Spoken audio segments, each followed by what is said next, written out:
How we doing tonight? Not too worn out from the Snow Angel contest?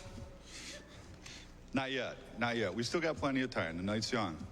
How's everybody doing? My name is Randy Bryce. For those of you that don't know me, I'm a proud union iron worker, member of Ironworkers Local 8. Also a veteran, was in the Army from 1983 to 86. And where you probably know me from is having run for Congress against Speaker of the House, Paul Ryan.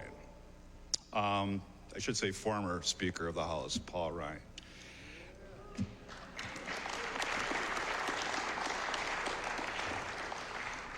Now, I first was made aware of Senator Bernie Sanders a few years back when Wisconsin elected a governor by the name of Scott Walker. You know him. And he decided, these are his own words, he talked about dropping the bomb on public sector workers. And we took offense to that in Wisconsin because Wisconsin was the birthplace of public sector union workers. And so I organized a couple of friends. We had 250 people show up 2 days after that was announced. And we were able to build that into having hundreds of thousands of people march around the Capitol in Madison and protest for these policies. Later on, he went after private sector unions, and we knew it was once he said he was going to attack somebody, it was just a matter of time. Everybody had a place in line. And we were trying to reach out, get our message out, get some help from wherever we could get help. And this man, Senator Bernie Sanders, showed up in Wisconsin to help amplify our voice and help to tell the nation what was going on. And I'll never forget hearing him talk about many of the same things that he's talking about today. The fight for 15, Medicare for all. And back then, I remember going and marching with McDonald's, with fast food workers for the fight for 15, and people were asking me, do you really think that these burger flippers deserve $15 an hour? And I was like, look, you're the same person that was complaining last week about how high your taxes were because people were on government assistance. I was like, imagine if people were paid a living wage. Basically, that's welfare for the companies, for the corporations that can afford to pay their workers a livable wage. It took a while, but most of our members were able to put the two together. So Senator Sanders decided to run for president in 2016, and I received a phone call. I had become known as, depending on who you talk to, if it was Democrats, they would tell you I was an outspoken labor activist. If you talk to the Republicans, they tell you I just had a big mouth. But I got a phone call from the Senator Sanders campaign when he was running for president. I was on the 32nd floor of a high-rise we were working on building in downtown Milwaukee. And it was somebody that asked me if I would speak at his rally running for president. And I was like, who's going to call, what presidential candidate is going to call up a construction worker and ask him to come speak at their rally? I was convinced I was getting punked, basically. So I started giving back, and I was, playing along a little bit, but then it turned out it was a legit ask. And then what really floored me was after I accepted the offer, they asked, are there any picket lines around? And I was like, what presidential candidate is going to come out and look to walk on a picket line? They usually come in, they take care of their business, beg for money, and they're gone. That's not Senator Sanders. And that's why, after getting to know him, I trust him because he's genuine, he's authentic. And once he's elected president and he gets behind the closed doors and the corporations are going to try to buy him off, there's no doubt in my mind that he's going to have our back, because this message is one that he's had, and he hasn't deviated from standing up on behalf of working people.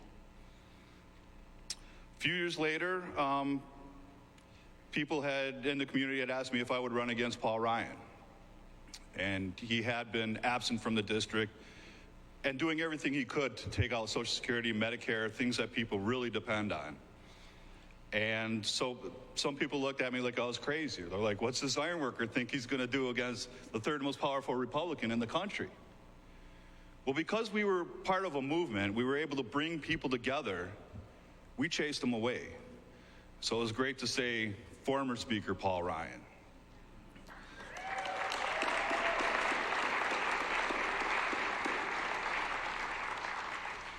And now it's great to be in Iowa because we got a lot of help from people in Iowa. So thank you for that, for being part of our movement. And another story I'd like to tell is a good reason why we got rid of them was because every State of the Union address, I'd watch it. You know, the president was in the middle, but then Paul Ryan, the Speaker of the House, was in the upper right-hand corner. So I got tired of looking at the smug face. So I would take my Proud to be a Union Thug t-shirt and drape it over that corner so I didn't have to see him. I still had to hear him, so was very grateful to get rid of him. But it taught me a lot, and even though we weren't successful in winning the race, it was always about advancing our movement. And that's where we're at today. And that's one of the things I appreciate about Senator Sanders. When he came to Wisconsin, he wasn't running for anything. He just wanted to help working people. He believed in me, an everyday construction worker could take out the third most powerful Republican. He's always been about us. It's never been about him, which is something I've always appreciated. And I want to let everybody else know, too, why I'm proud to be part of this movement.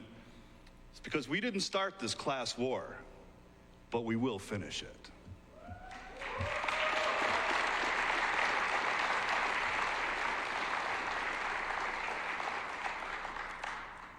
And again, I just wanted to thank you all for coming out on this wonderful, balmy, snowy night. I'll be going back home to Wisconsin, enjoy the same kind of weather. It gets here a little bit quicker than there, so I can tell everybody what's going on there. But keep fighting, and I want to thank you all for helping support Senator Sanders, who's going to be our next president, our organizer-in-chief. He puts the move into the movement.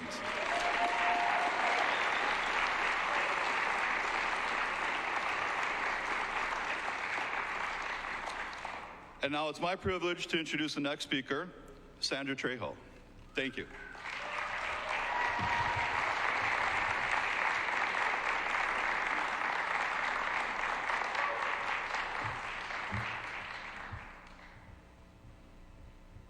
Buenas noches. Mi nombre es Sandra Trejo. I've been living in Ottumwa for the last 11 years and became a U.S. citizen 9 years ago. Esta es mi casa. As part of the Agricultural Credit Act of 1987, my family immigrated from Mexico. My parents worked very hard to provide for their 3 children. My sister, brother, and I did not speak English when we started schools in the United States, so we started at a lower grade level. That was a struggle for us. My parents were farm workers, and their work did not provide health insurance. As family, we lacked many material things, but we had each other, and our love kept us together. Throughout my time in this community, I've been involved in many organizations, both as a member and as a volunteer. This is my home. My passion to help others and to see our young generation succeed has been fueled by many barriers that I've seen in my community, like lack of access to healthcare and educational opportunities because of the immigration status. But Bernie's immigration plan provides a pathway to citizenship for the 1.8 million DACA recipients and their parents. We're also stopping deportations. Bernie will close the inhumane camps at the borders and reunite families that have been ripped apart. And with Bernie, Medicare for all really means Medicare for all, regardless of your age or immigration status.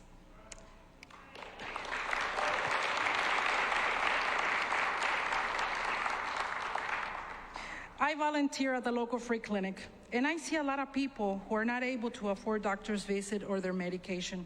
I myself am a type 2 diabetic, and the medications and the diabetic supplies are very expensive. We need Medicare for all so that every person gets their medication and health care they need, so we can focus on getting healthy, not getting a bill.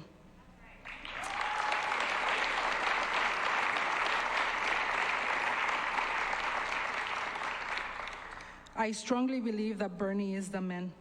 He's the president that's gonna rescue us and be our voice. You know, me and Bernie have something in common. We believe that we must stand up for our values and accept refugees, asylum seekers, and families who come to the United States in search of that American dream, just like my family. like your family, like our ancestors.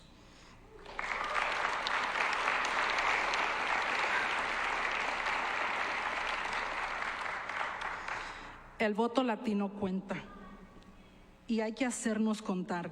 Este es nuestro momento. This is our moment. We're with Bernie because Bernie is with us. Gracias.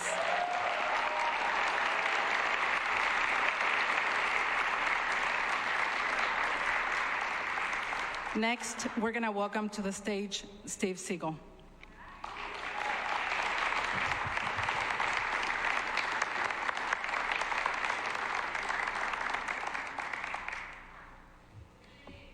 Hey, Susan.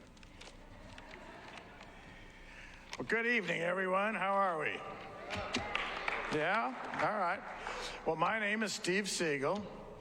Like Bernie Sanders and many of you, I've been a foot soldier in the battle for economic equality for many years. In 1981, I was elected president of the Iowa Citizen Action Network. Kevin knows about that. For 15 years, we fought to raise the minimum wage, stop utility companies from shutting off people's heat in the winter, enact fair taxes, and bring a single-payer health care system to Iowans. Yeah. These issues still resonate with the residents of Wapello County. That same fighting spirit is the heart and soul of the Bernie Sanders campaign. In 1997, I was elected to the first of 5 terms on the Wapello County Board of Supervisors. By you. Thank you. During my time on the board, we created the first project labor agreement in Southeast Iowa. We raised the minimum wage in Wapello County to over $10 per hour in 2016 before the Republican legislature stripped it away. I've learned firsthand that fighting for justice at the local level is necessary, but we can accomplish so much more when we have a true brother and ally in the White House. For sure.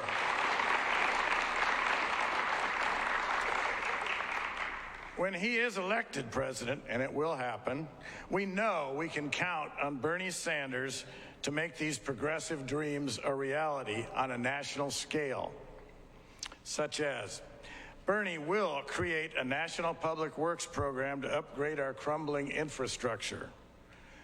Bernie will see that the minimum wage is raised to a living wage of $15 an hour. Bernie will make our federal tax structure more fair and more progressive.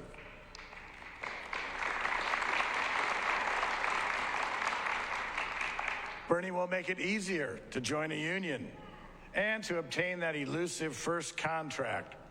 He will end the scourge of right-to-work laws and will allow public sector unionism in Iowa to flourish under federal law.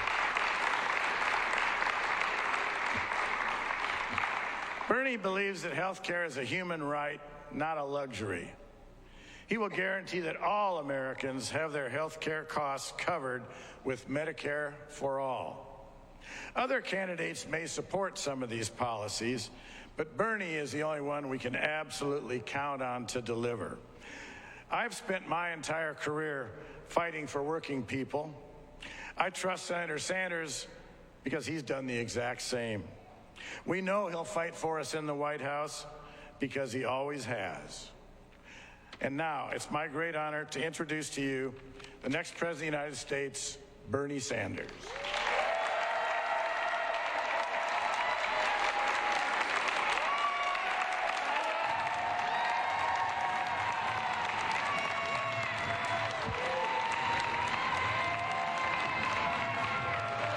Thank you.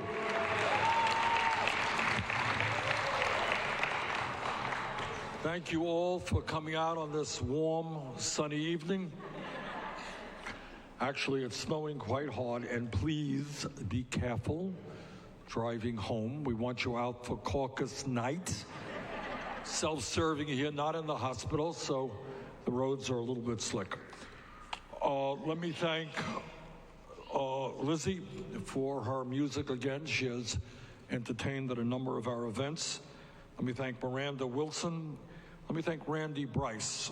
I don't know if everybody knows. Where's Randy? There's Randy.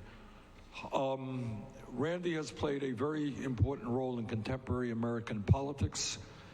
He announced that he was running for Congress in Wisconsin in the district that was represented by the then Speaker of the House, Paul Ryan. Paul Ryan announced that he wasn't going to run for re-election. And that set the tone, I think, for a very good electoral election for Democrats in the House. So, Randy, thanks very much for all you did.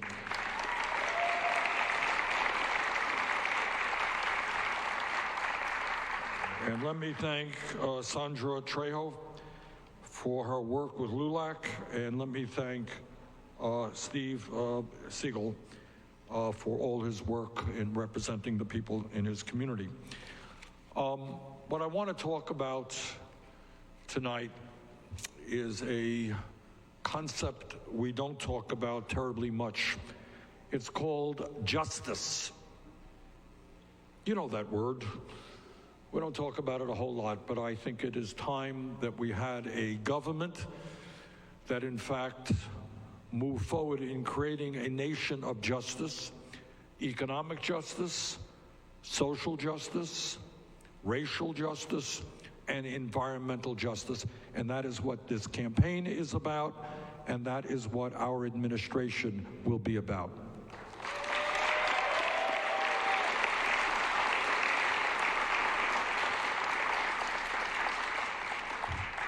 And what our campaign is about is asking people to think outside of the box, to ask questions that Congress doesn't ask, media doesn't ask, but I think it's important to be asked. We pride ourselves in being one of the longest standing democracies in the planet. And yet, are we truly a democracy, or the kind of democracy we want to be, when you have a handful of billionaires able to contribute hundreds of millions of dollars to elect candidates who represent the wealthy and the powerful? Is that really the kind of democracy we want? That's the right answer. And here's the truth. If one of you happens to be a multi-billionaire, I'm sure we have many of them in this room, flocking to our campaign, but if there was one and you announced that you were running for president of the United States, suddenly you got all kinds of media attention. You'd be a very important person no matter whether you accomplished anything or not. And that's because you have the money to buy TV ads and to be consequential. I don't think that's the democracy we want. We want a democracy of one person, one vote. We want a democracy where there is a clash of ideas and not big money buying elections. That's why together we will overturn Citizens United and move to public funding of elections.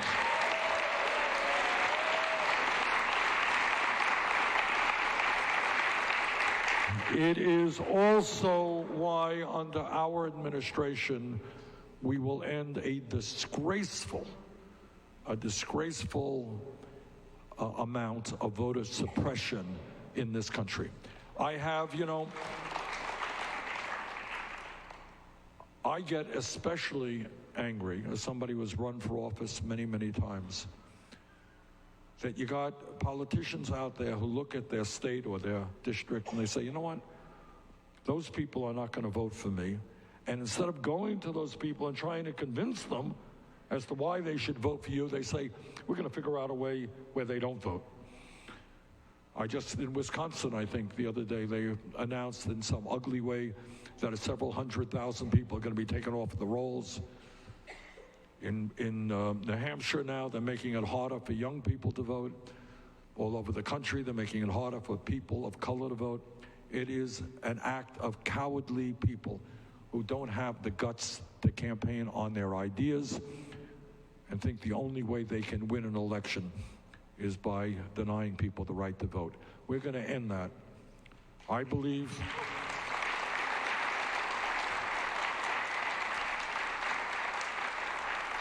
if you are 18 years of age and an American citizen, you have the right to vote. End of discussion.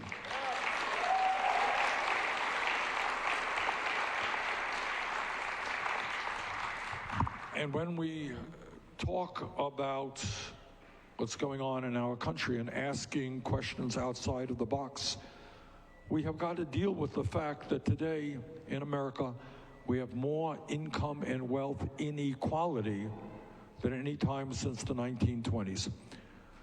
We have 3 people owning more wealth than the bottom half of American society. How absurd is that? You got 1% owning more wealth than the bottom 92%.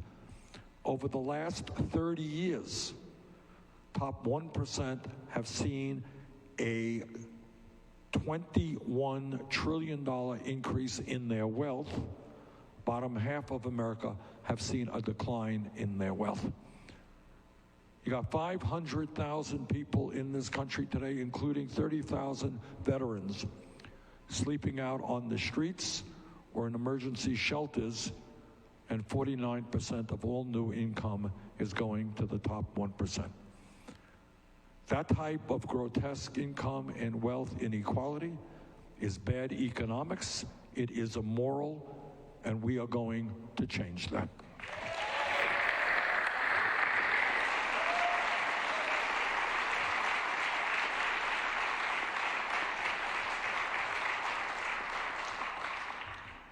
What I am very proud of in this campaign up to now is that we have received more campaign contributions, over 4 million, from more Americans, 1.2 million, than any candidate at this point in an election in the history of the United States of America.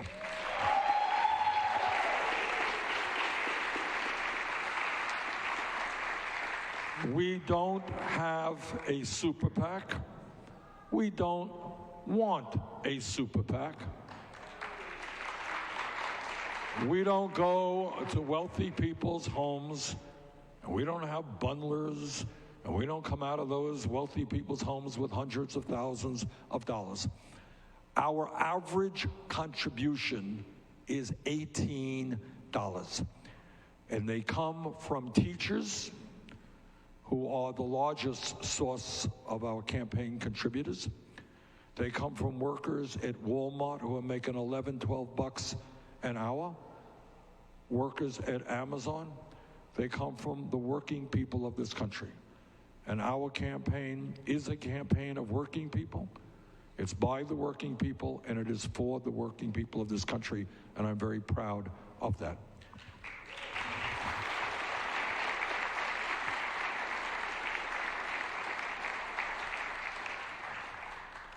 And the agenda that we are fighting for, despite what some of my critics may say, is really not a radical agenda. It's what the American people want and know that we need. I don't think it's a radical idea to say that if you work 40 hours a week in America, you should not live in poverty. Ain't a radical idea.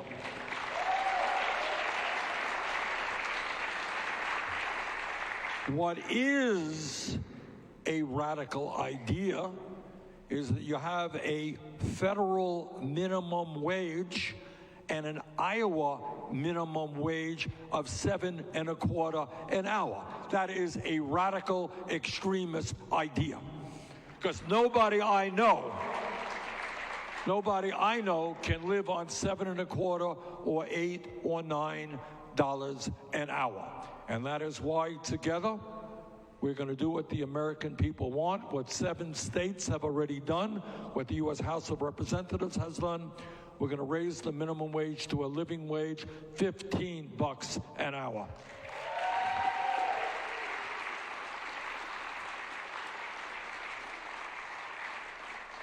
We are going to make certain that in this country we have equal pay for equal work. Women should not make 80 cents on the dollar. And I'll tell you what else we're going to do. At a time when millions of American workers want to join unions, we are going to make it easier for workers to be able to be union members and negotiate good contracts.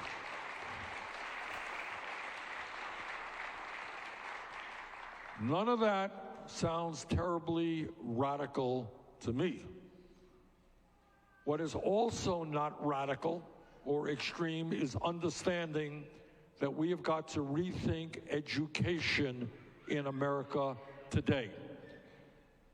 From top to bottom, every psychologist in the country who studies human behavior will tell you that 0 through 4 are the most important years of emotional and intellectual development for a human being. And yet, despite that knowledge, we have a child care system which is dysfunctional, which means that in Vermont or Iowa, it is extremely difficult for a working class person to find good quality, affordable care for his or her kid. And if we love our country, we surely love our children.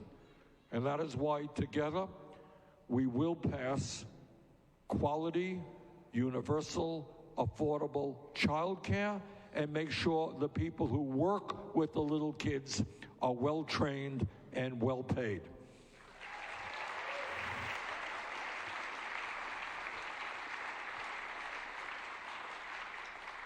And if we believe in education, and I think learning and education in general is what human life is about.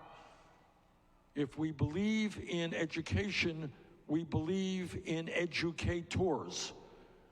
And we should not and must not have a situation which exists now where you got many teachers working 2 or 3 jobs in order to take care of their families. We are seeing good teachers leaving the profession because they can make more money doing other work.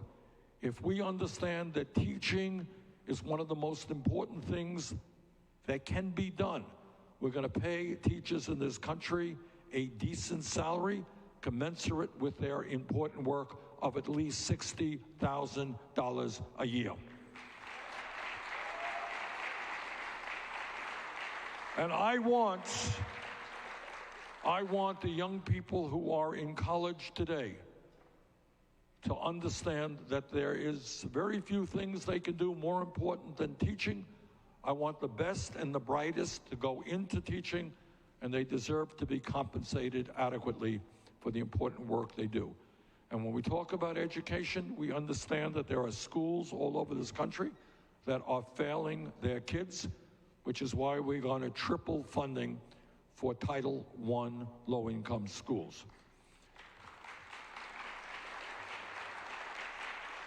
And it also means that when we look at education, we understand that the world has changed in the last 50, 60 years. That 50 years ago, you can graduate high school and go out and get a decent job, manufacturing in your community, go out, you got a union, you're doing okay. That world has changed. And by and large, in a competitive global economy with exploding, changing technology, we need to make sure that every person in this country who has the desire and the ability, regardless of his or her income, should be able to get a higher education.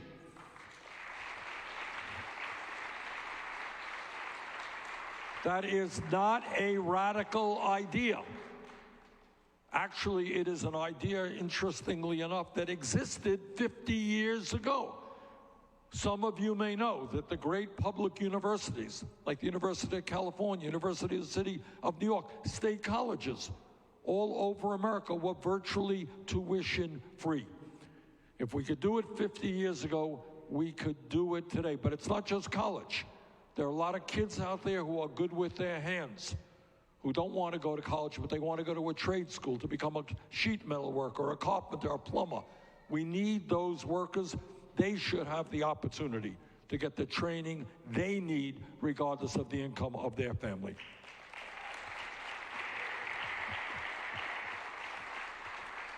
And by the way, when we think outside of the box and we stop taking the status quo for granted, we start thinking and looking at things in a new way.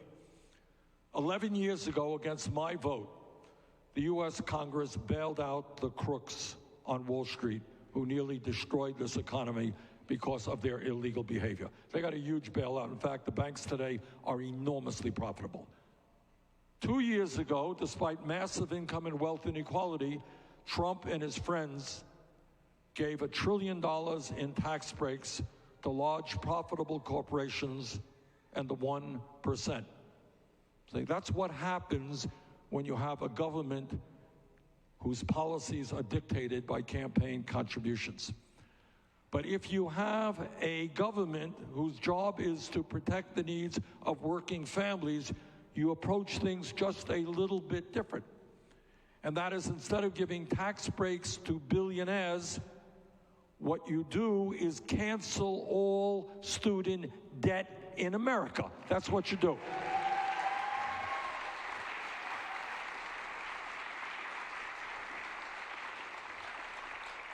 Is that a radical idea? Well, if you can bail out the crooks on Wall Street, if you can give huge tax breaks to billionaires, I do not think that canceling all student debt in this country is a radical idea. And how are you going to pay for this? Well, I'll tell you how we pay for it. We're going to pay for it through a modest tax on Wall Street speculation.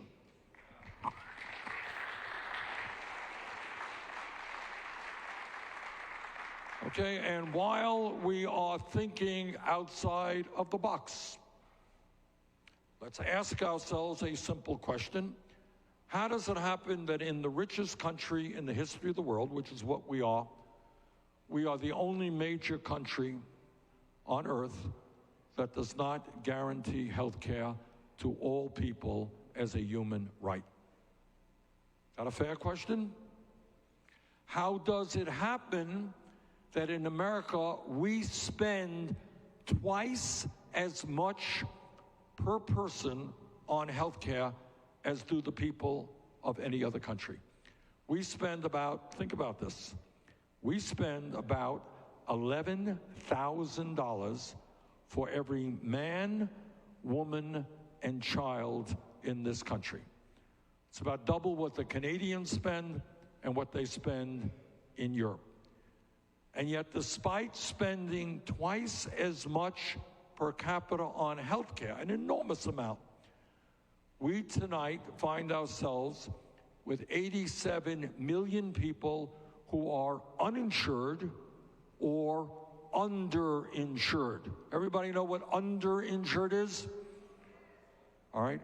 We have in America 30,000 people who die every single year because they don't have adequate insurance and they don't get to a doctor when they should.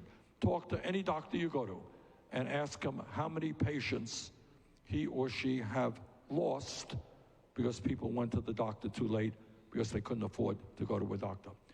And here is something that is unbelievable. It's something I really just learned about, I got to tell you, within the last year. And that is, in America, some 500,000 people, 500,000 people, go bankrupt every year because of medically related debt.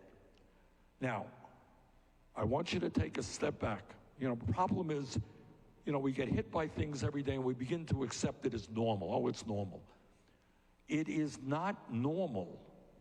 It is not in any way, shape, or form acceptable that people should go into financial ruin for what crime did they commit? Did they go out to Las Vegas and blow their family's income gambling? Did they make a risky investment? Did they buy a huge house they can't afford? Is that why they went bankrupt? No. They are going bankrupt because they have been diagnosed with cancer, heart disease, Alzheimer's, or whatever it may be. People in America should not go bankrupt because they are suffering from a serious illness. That is cruel and unacceptable.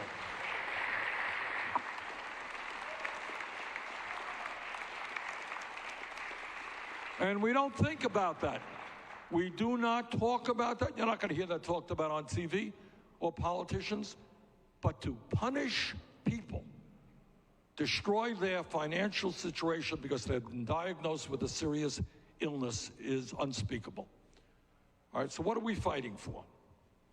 What we are fighting for is a health care system which has the goal of providing health care as a human right to every man, woman, and child in this country. The goal of a rational system is to do that and not be a system which is designed to make huge profits for the insurance companies and the drug companies.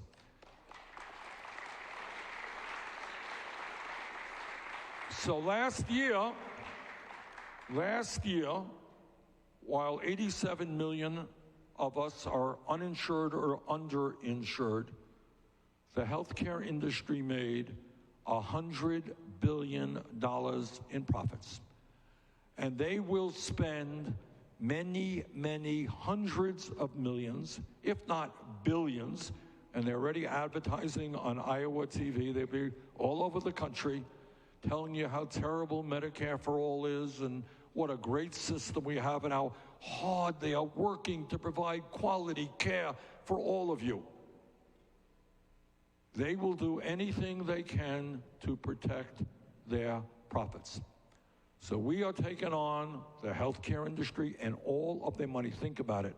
They made $100 billion last year. The drug companies alone made $69 billion, charging you and you and you the highest prices in the world for prescription drugs. You are paying, in some cases, 10 times more for the same exact drugs sold in Canada or in Europe. So they made $100 billion last year. If they use 1% of their profits, that's $1 billion to flood Iowa and New Hampshire and California with all kinds of TV ads. That's what we are up against. And we're up against Trump and the Republican Party. And we're up against establishment Democrats as well. So let me very briefly tell you what Medicare for All means. Medicare for All means we eliminate all premiums. Anybody here paying a premium? All right, it's gone. And the premium your employer pays is gone. We eliminate all co-payments. We eliminate one of the most absurd concepts in the history of the world, which is called a deductible. You all know what a deductible is? A deductible is, the theory of insurance is that when you get sick, you go to the doctor. That's the theory. Well, with a deductible, when you get sick, if you pay the first $5,000 or $10,000 out of your own pocket, then the insurance kicks in and you go to the doctor. How insane is that? What ugly, stupid concept is that? Needless to say, we eliminate all deductibles. We eliminate all out-of-pocket expenses. And I'll tell you what else we do.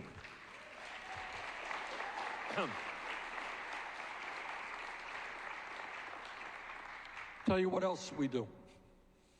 Medicare is the most popular health insurance program in the country, but it is not perfect. It does not cover dental care, doesn't cover hearing aids, doesn't cover eyeglasses, and it doesn't cover the very important need of home health care. Our legislation covers all of that.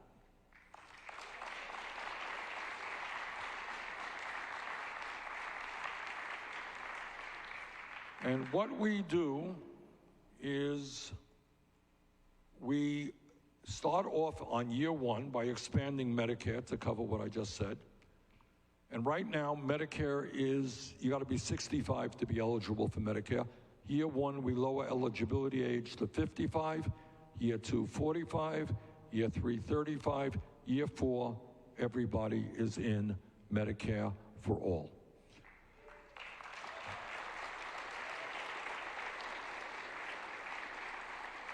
Now, some of you are thinking, this sounds really great. How are you going to pay for this stuff? He's eliminating premiums and co-payments and deductibles and out-of-pocket expenses. How are you going to pay for all this stuff? I'll tell you how we pay for it. Number one, we eliminate the profiteering of the insurance companies. It is gone.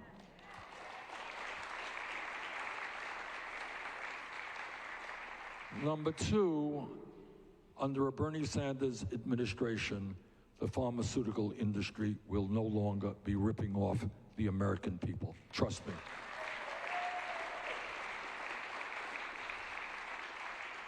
Number three, and maybe most importantly, the current system is not only dysfunctional, it is incredibly complicated to administer.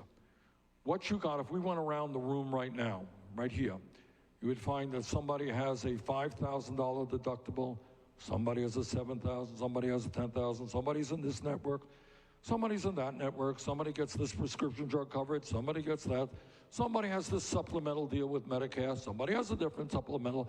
To administer the many thousands of different health insurance plans that exist out there requires the expenditure of hundreds and hundreds of billions of dollars. It is an enormously complicated system to administer. We end all of that. Our system is simple. You're not going to have to get on the phone and argue with the insurance company as to whether or not you are covered. You are covered for all comprehensive health care needs, including, by the way, mental health.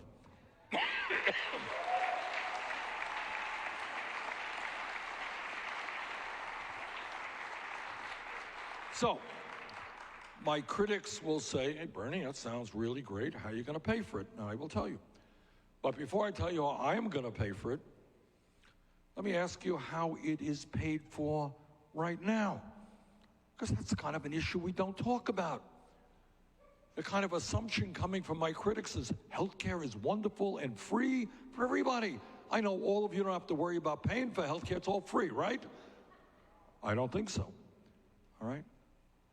Somebody tell me about premiums. What kind of premiums are people paying here? Anyone want to share that? $600 a month times 12 is $7,200 a year. You got any out-of-pocket expenses on top of that? You got deductibles. You got to pay out of your own pocket. So you must be a multimillionaire and there's not a problem to pay. No, you're not. Okay. So there's a man who's probably paying $10,000 or more. Yes, ma'am. How you paying?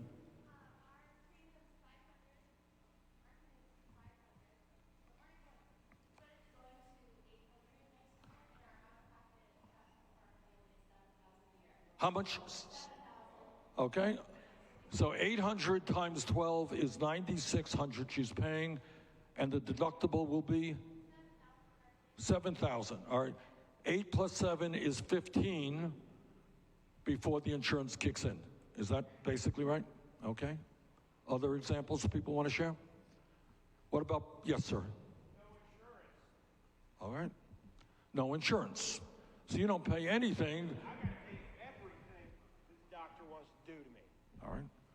And what that means is you pray every night that you're not going to get sick. But it means that if you do get diagnosed with a serious problem, I suspect you're going to be facing real financial difficulties. Is that right?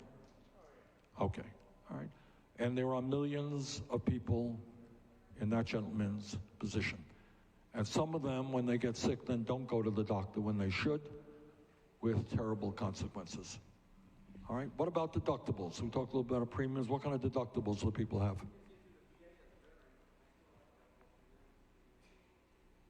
Okay, hang on to that one. I want to get to that. Yes, deductible? How much? $5,000 deductible. So you got to pay $5,000 out of your own pocket before insurance kicks in. And you probably, with your insurance, probably have out-of-pocket expenses as well. Is that true?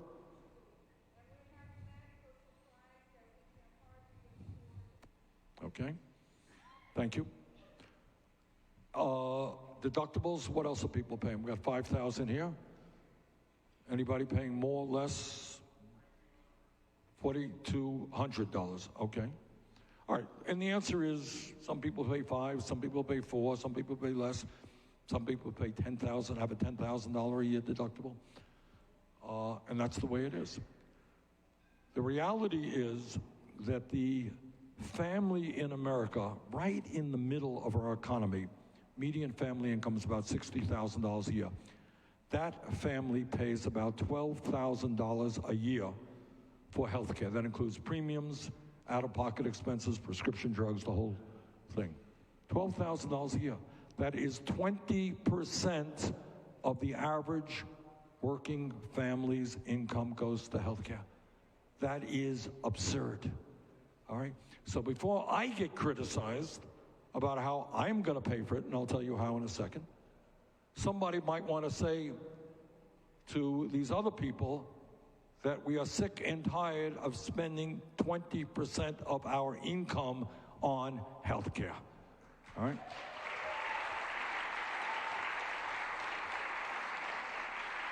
We are sick and tired of having drug companies charge us 10 times more for the same exact medicine as they charge people in other countries. All right? So without going into great detail, here's what our plan means to working families. Let's stay with that $60,000 a year median income families. We are going to have a 4%, now remember, we've eliminated premiums, co-payments, out-of-pocket expenses. And under Medicare for All, by the way, because we're going to lower drug prices, nobody pays more than $200 a year for prescription drugs, all right? But I wish I could tell you otherwise. Healthcare is not free. It's an expensive proposition. We need to raise money. From that average family of $60,000 a year, we will have a 4% income tax on that income, exempting the first $29,000. That means that family will pay 4% of $31,000, which is about $1,200 a year for comprehensive health care that you can never lose. How's that?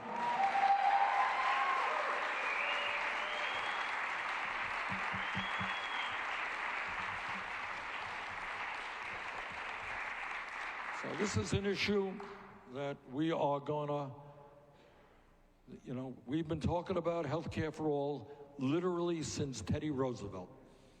Teddy Roosevelt talked about it, FDR talked about it, Harry Truman talked about it, Lyndon Johnson talked about it, JFK talked about it, Obama talked about it, everybody's talking about it. I think the time for talk is over. The time is now for us to take on the greed of the insurance companies and the drug companies and pass Medicare for all.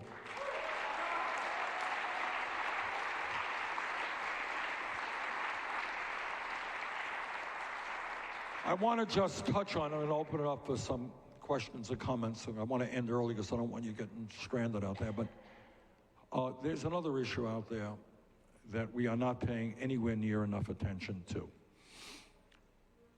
We have a president who is not only doing a major disservice to our country, but to the entire world when he believes that climate change is a hoax.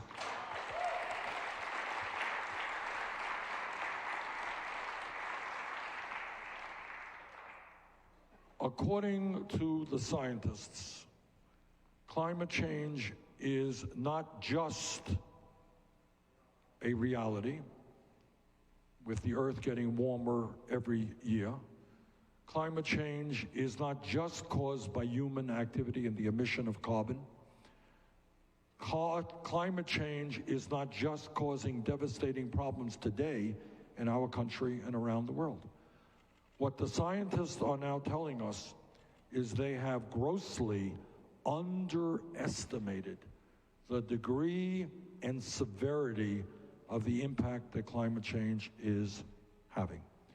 They have underestimated the speed in which the polar ice caps are melting and the ocean warming, which means that by the end of the century, if we do not get our act together, major cities in the United States like Miami, Charleston, South Carolina, New York City will be partially or significantly underwater. That's true for low countries countries who have low sea levels. In Vietnam, Bangladesh, where many, many millions of people will be forced to flee the areas that they are living on. What the scientists are telling us is we're going to see more extreme weather disturbances. Many of you read about the flooding in Venice, Italy last month, and in Houston, Texas, where unprecedented levels of rainfall hit those communities. Scientists are telling us there's going to be more drought. And what drought is about is that as we speak, Australia is on fire with unprecedented fires throughout their country.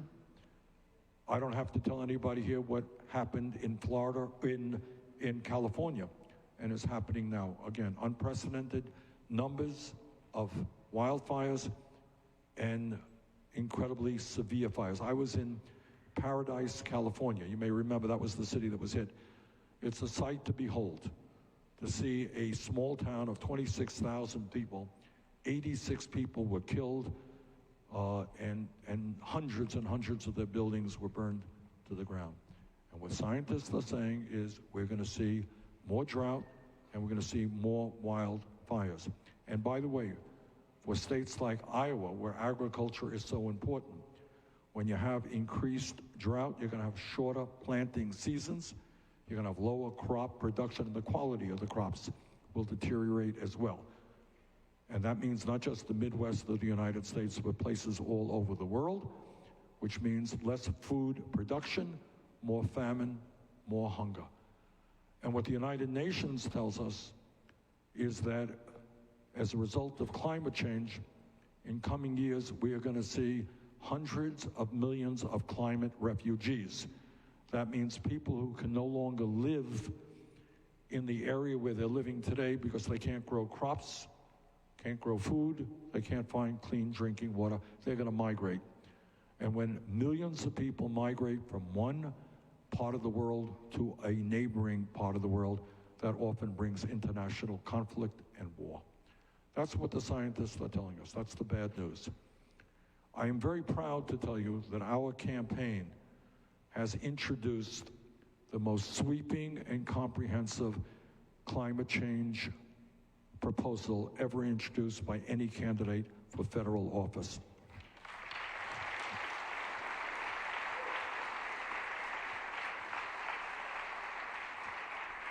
And this proposal is based on the concept of the Green New Deal, which will help us create up to 20 million good-paying jobs as we transform our energy system away from fossil fuel to energy efficiency and sustainable energy. As all of you know, Iowa is helping to lead the country in terms of wind. You got about a third of your electricity from wind, and that is a pretty good accomplishment. But we have got to invest a heck of a lot more in wind, in solar, geothermal, other sustainable technologies. We need more research and development to come up with new technologies. And also, which makes this issue even more difficult than it is, this is not just an American issue. I wish I could tell you that, we could do the right thing for our country and solve the problem. We can't. So the job of an American president, which I hope to be, is not to deny the reality of climate change, not to exacerbate the situation by promoting more and more fossil fuel. The job of the American president is to lead the world. China and Russia and India and Pakistan and Brazil, countries all over the world to come together to address this crisis. And right now, as you know, in Madrid, they have had these discussions not going well. And maybe significantly because of the absence of the United States of America. Well, I intend to change that. All right, and the main point that I will make to countries all over the world is that maybe, just maybe, instead of spending $1.8 trillion a year on weapons of destruction designed to kill each other, maybe, just maybe, we might want to pool our resources and fight our common enemy, which is climate change.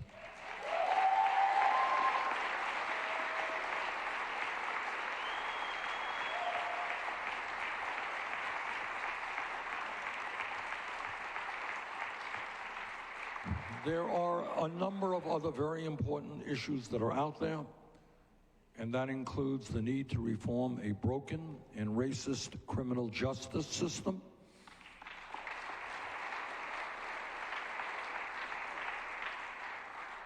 the need for comprehensive immigration reform and ending the demonization of undocumented people. It means addressing something that I know upsets everybody in this room and everybody in the country. And that is, we turn on the TV every, once in a week or once a month, and we see another horrific mass shooting taking place somewhere in America. So all that I will tell you is that our gun policy, the gun policy of our administration, will not be determined by the NRA, but by the American people.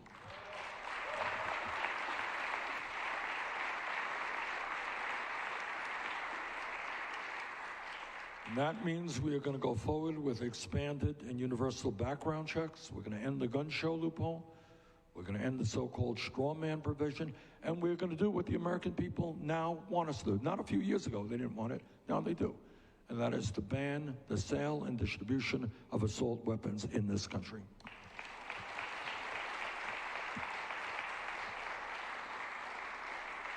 Let me also say, as a United States Senator, I often find myself, on the floor of the Senate listening to speeches made by my colleagues, including some of my conservative colleagues.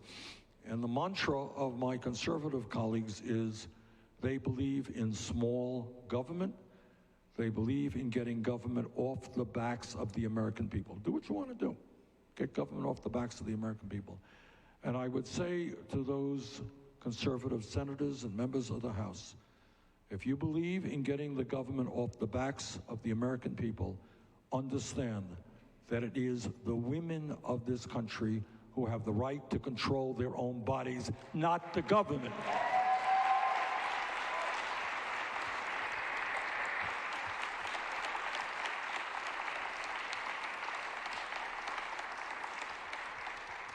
So let me just conclude by saying this.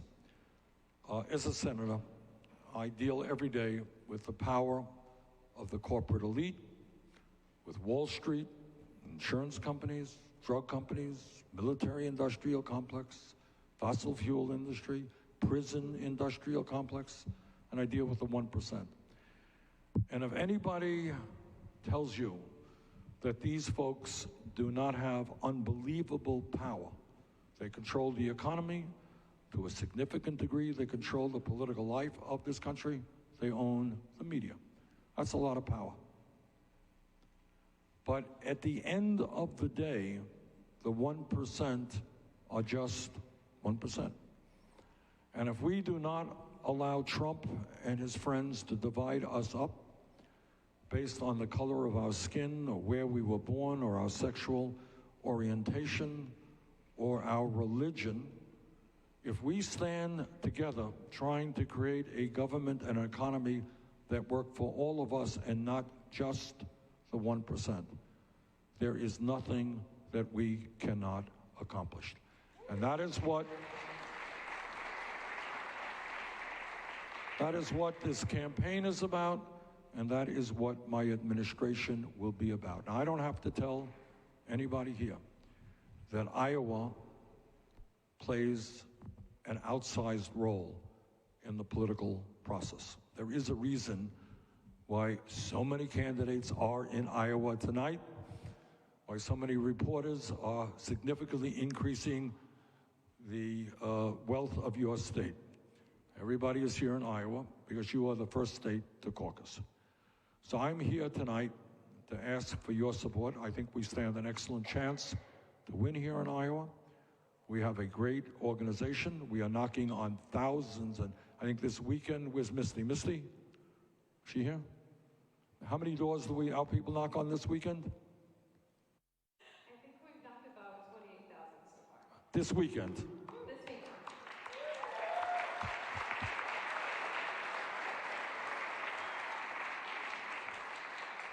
And that's in the snow. When it doesn't snow, they really knock on a lot of doors. So I think we're going to win because we have a tremendous and great volunteer organization. We have a great staff. So I'm here to ask for your help to win here in Iowa on February 3rd. Asking for your help to make me the Democratic nominee. I'm asking your help to enable me to defeat the most dangerous president in the modern history of this country. Thank you all very much.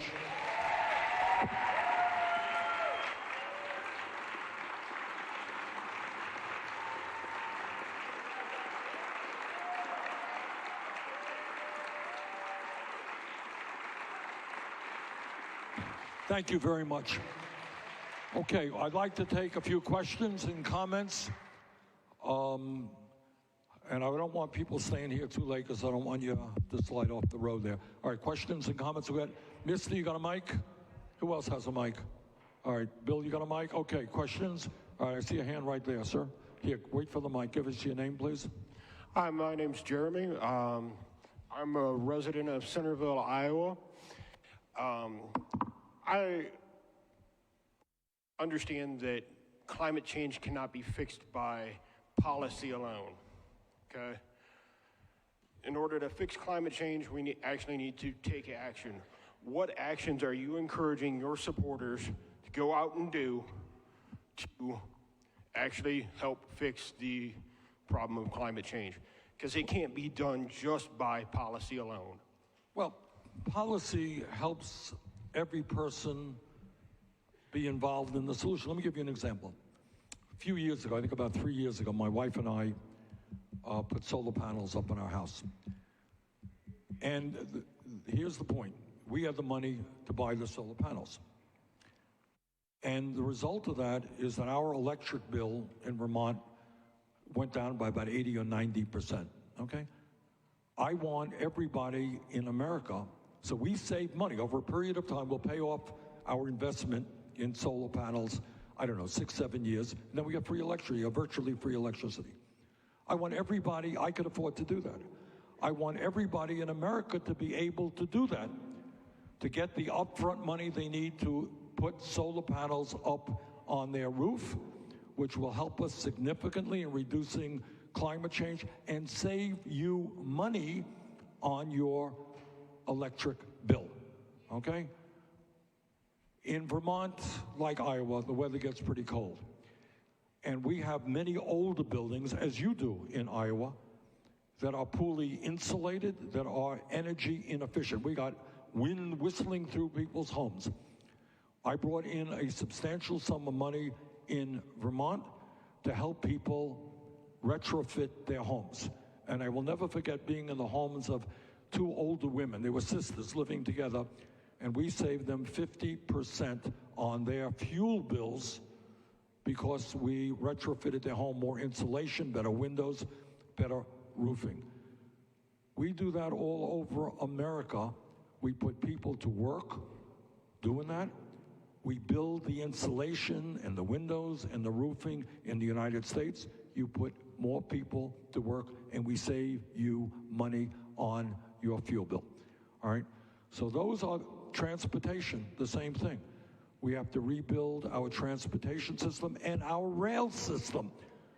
We are way behind other countries around the world. All right? If you want to keep cars off the road, have good freight rail and strong passenger rail. We got a long way to go in that. Put people to work doing that. We should be moving toward hybrids and electric vehicles.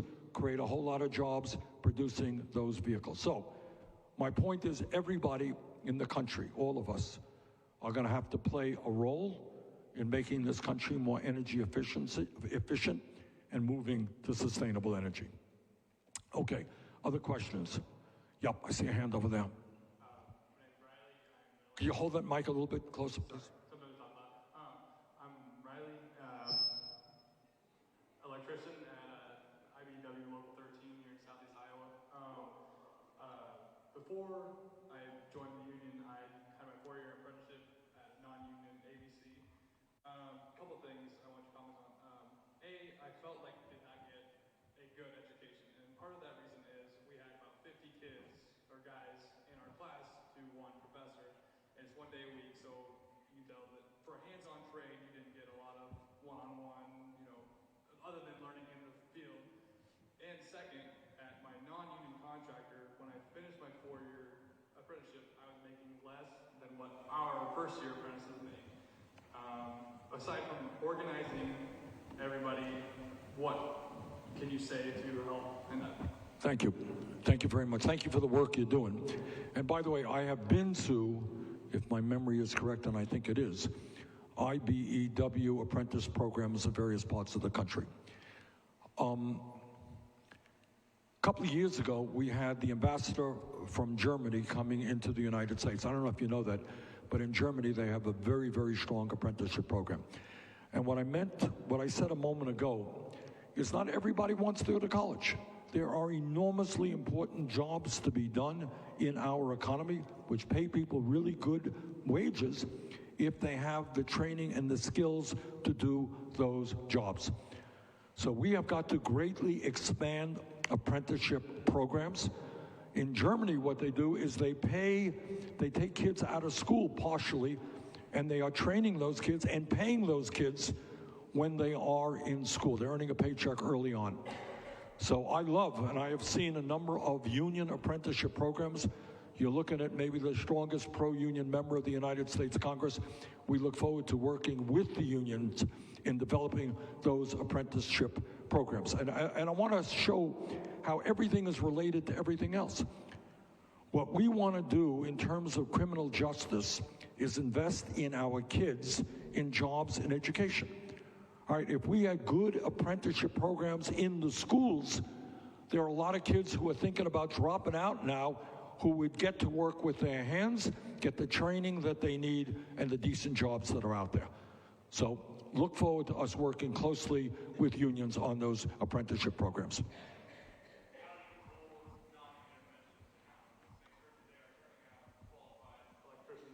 For safety and for their safety.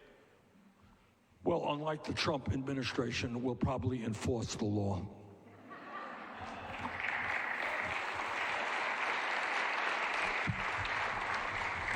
Bill? Hey, thanks, Bernie. Zach Simonson. I'm the chair of the Wapello County Democratic Party, by the way. I wanted to welcome you here. I took it hard this week when I watched the UK election results. And there are a lot of people now that say, oh, Jeremy Corbyn, he was an old guy, the kids loved him, and look what happened. They're comparing you, and they're saying we can't go down there. I am shocked that the corporate media would do that. See, we much prefer to be ignored, which is often the case. Because when we're not ignored, you get those things. Look, Corbyn is Corbyn. The UK elections are the UK elections. We're not quite dealing with Brexit here and the other issues that impact the UK. So, look, it goes without saying that we have gotten the establishment and the corporate media very, very nervous, all right? Because they're catching on that we have a good chance not only to win the nomination, but to defeat Trump. And that's not something that they want to see. So, look, you can expect that in the weeks and the months to come, you're going to hear a lot of ugly stuff. That's the way politics is, unfortunately. Take it with a grain of salt. Yes, ma'am. My name is Karen. Okay, Karen, we're going to get you a mic here in a second. Yes, stay down. You don't have to stand up if you want. My name is Karen, and I'm wondering how would your administration repair the damage that has been done by the current administration with our allies and with NATO and the world? Thank you. That's a very big issue.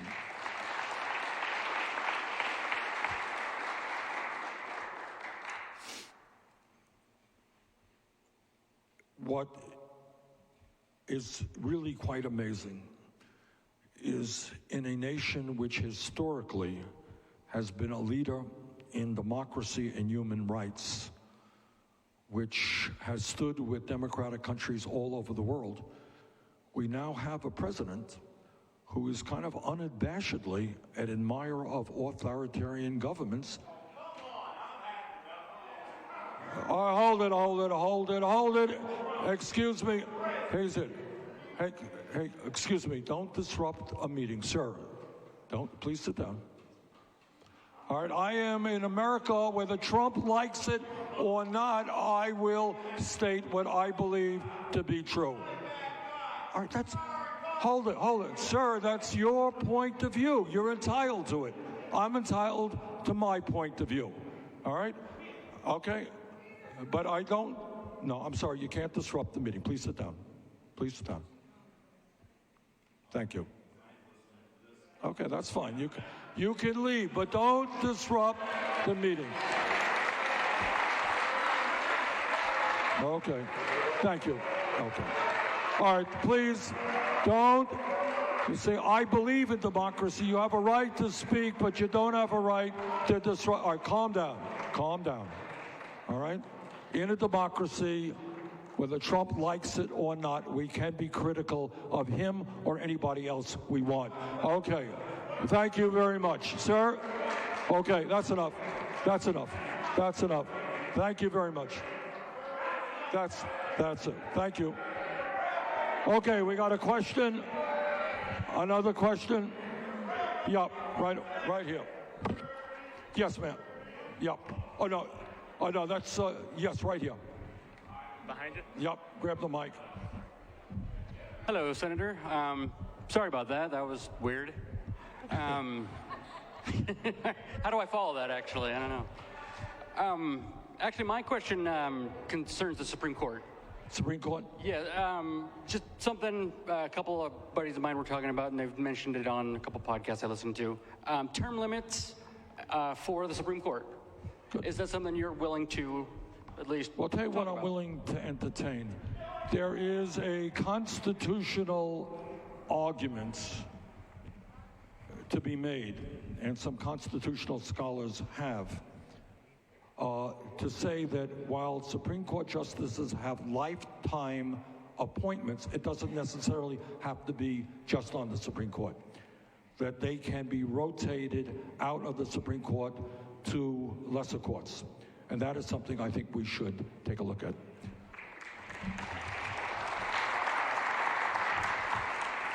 Gentleman right here. Oh, I'm sorry. Yeah. I just feel like that Yes, ignoramus okay. All right. interrupted our answer. I am sorry. I am sorry. You were quite right. Historically, the United States has been kind of a beacon of light for people all over the world in terms of our belief in democracy and human rights. And as I was in the midst of saying, unfortunately, we have a president who feels more comfortable with authoritarian governments than with democratic governments. So it is amazing to me that we have a president who says kind things about Kim Jong-un from North Korea, who is really a terrible dictator, is a buddy of Putin, who is an autocrat, who seems more comfortable with people who don't believe in democracy, Duterte in the Philippines, etc. So all I can do as president is to reach out to democratic countries who have been attacked verbally by Trump over and over again. You name the country. The UK, Canada, Germany, France. I mean, these are our historical allies who share our belief in democracy. So we have a lot of work to do in restoring those historic relations, and that's certainly something very high up on my agenda. Okay. Yes, young person in the back there, stand up. Good evening, Senator Sanders, and thank you for the time to speaking with us tonight. My name is Charlotte Flanders, and I grew up here in Ottumwa, Iowa. Currently, I'm getting my master's in public health. As you have addressed, healthcare costs is one of the most significant barriers for millions of Americans. Another factor and a big public health concern is the lack of healthcare resources among rural communities. As president, how will you provide solutions to rural communities lacking health services? Thank you for that excellent question. As you know, rural hospitals have been shut down all across this country. And by the way, in America today, we are looking at a decline in life expectancy. Do you know that? 3 years in a row, actually going down. And one of the reasons is what's happening in rural America.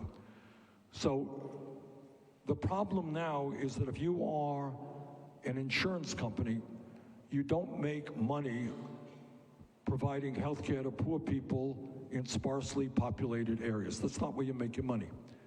When you have a Medicare for all, which is designed explicitly to provide health care for all, profiteering is not one of the motives that designs your policy.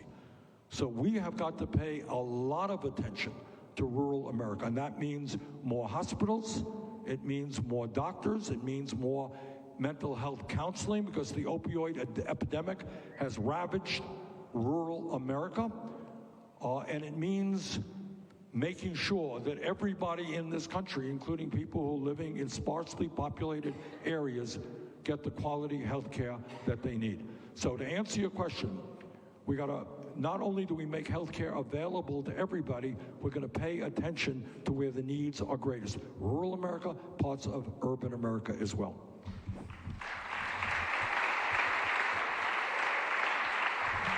Okay, ma'am. Yep. All right, if it's okay with folks, this may be the last question because we got a kind of a long trip in front of us. Yeah. Thank you for letting Senator Sanders. My question regarding disability reform. Thank you. I lost my job of 17 years after my disability got worse over the years. I have been fighting for Social Security disability for 5.5 years, and I'm still in the process of going back and back between the courts, even though the vocational rehab professionals have said that with my doctor's recommendations, no job can help me or will accommodate me. So with your platform, I saw what you do after you get disability, but what are you going to help those who are trying to get disability? Yes. By the way, have you contacted your senators or congressional offices?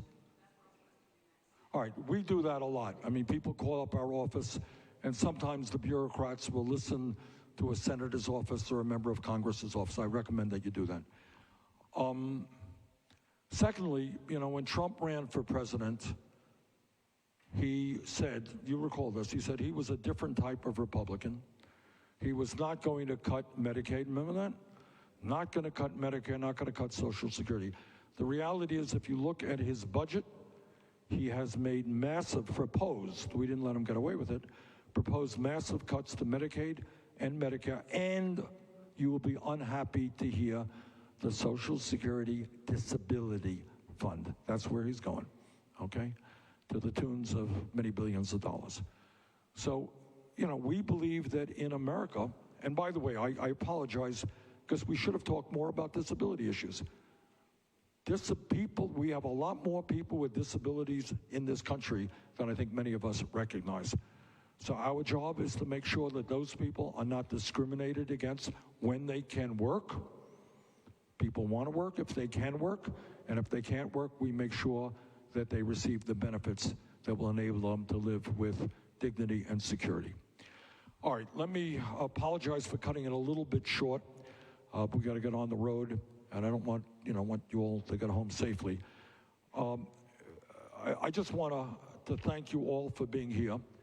It's a great turnout on a night like tonight, and to say that, you know, what makes our campaign a little bit different than other campaigns is that, needless to say, I want to win the election and beat Trump. But I also want to do something more. I want to do something more, and I would not be running for president if this was not my goal. It's not just beating Trump. It is helping to transform this country, to change our national priorities.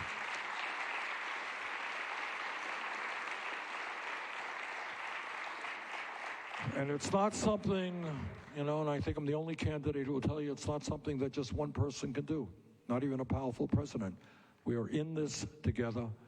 We have to stand together to change our value system, change our priorities, and make sure that we have an economy and a government that work for all of us and not just wealthy campaign contributors. Thank you all very much for being here.